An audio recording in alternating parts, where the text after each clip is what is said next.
Case नहीं है। अगर हम एग्जाम्पल लें तो बांग्लादेश एग्जाम्पल है, पाकिस्तान एग्जाम्पल है, अफगानिस्तान एग्जाम्पल है। तो उनका कहना है कि मुस्लिम पूरी तरह से उत्तर प्रदेश में सेफ है, वो अपने रिलीजन को प्रॉपर तरीके से फॉलो कर सकते हैं। आपका क्या कहना है? ये कहना ठीक नहीं है। मुसलमान भयभीत है, मुसलमान दहशत में है, और सबसे महत्वपूर्ण बात है कि हमारे देश में रिश्तों को खराब किया जा रहा है।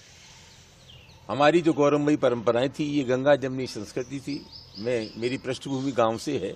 जब होली मनाते थे हम लोग, दिवाली मनाते थे, ईद मनाते थे, साथ साथ मनाते थे। और मैंने देखा है कि हमारे गांव में भी होली गाने वाले जितने अच्छे हिंदू थे, उससे ज़्यादा अच्छे मुसलमान थे। तो हमारी जो गौरवमयी परंपरा है, सामाजिक रिश्ते हैं, हमारा जो सद्भाव है, उसको खराब करने की साजिश की गई है। और मैं समझता हूँ लोगों को सबक सीखना चाहिए। अभी कम कुंभ हुआ था, 1000 आरोप लगाने के बावजूद भी जब कुंभ में भगदड़ मची, तमाम लोग उसमें मारे गए, तमाम लोग घायल हुए, अपने परिवार के लोगों को ढूंढते रहे, उनको कोई मदद करने वाला नहीं था।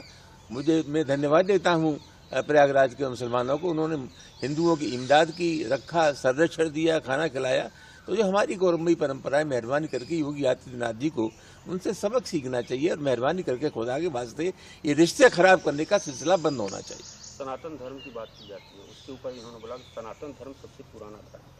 अगर बात करें कल्चर की बात करें, रिलीजन की बात करें, सनातन धर्म ही सबसे पुराना है और उसके फॉलोअर्स कभी इस पर विश्वास नहीं करते कि लोगों को कन्वर्ट करना है, बाकी धर्मों को कटा। नहीं, मैं नहीं कहना चाहता। देखिए, सनातन धर्म का जहाँ तक सवाल है, कोई सनातन है, कोई मुसलमान है, कोई ईसाई है, पारसी है, हमारे इबादत करने के तरीके फ़र्क हैं। धर्म के सवाल पर टकराव किस बात का? धर्म के सवाल पर टकराव किसी बात का नहीं होना चाहिए। तो सनातन को कौन चैलेंज कर रहा है? आप सनातनी तो बने रहिए। कोई हिंदू है तो वो बना रहे, कोई मुसलमान है तो वो बना रहे। सबसे अहम सवाल ये है कि हमारे जो इबादत करने के तरीके हैं वो अलग अलग हो सकते हैं। खुदा के पास, अल्लाह के पास जो धार्मिक लोग हैं, उनके पहुंचने के, ईश्वर के पास पहुंचने के तरीके अलग अलग हैं, लेकिन मजहब टकराव नहीं पैदा करता, मोहब्बत का पैगाम देता है। तो ये सबक सीखना चाहिए इन लोगों को। टकराव की बात की आपने, तो उन्होंने इस पर भी एक मुद्दा उठाया था, अगर रॉयट्स के संदर्भ में, कि 2017 से पहले की बात की जाए तो अगर हिंदू सेफ है तो मुस्लिम भी सेफ है। रॉयट्स हुए तो हिंदुओं के घर जले तो मुस्लिमों के घर जले, और उसके बाद अब नहीं है। देखिए, पुरानी बातों को, इस देश का सबसे बड़ा संकट तो यही है कि पुरानी बातें उखाड़ी जा रही हैं। जब आप पुरानी बातों को उखाड़ेंगे तो फिर दूसरे लोग भी पुरानी बातों को उखाड़ेंगे। खुदा के वास्ते, भगवान के नाम से पुरानी बातों को छोड़ दिए। नया अच्छा क्या हो सकता है और समाज में हम अच्छी तरह से कैसे रहें, यही एक विचारणीय सवाल है।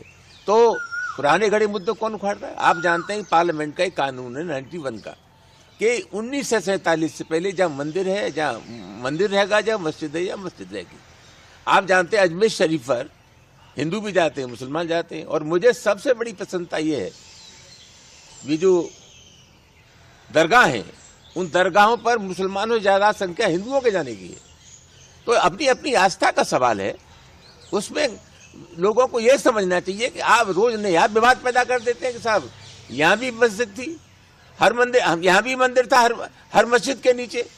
अजमेर शरीफ भी के मामले में भी कहा तो एक नया विवाद ये भी पैदा हुआ कि इस देश में जो दलित लोग हैं, जो अम्बेडकर को मानते हैं, जो बुद्ध को मानते हैं, बुद्ध धर्म को मानने वाले लोग हैं, उनका एक लॉजिक ये भी है कि अगर आप खुदाई करेंगे तो हर मंदिर के नीचे एक बौद्ध मठ मिलेगा।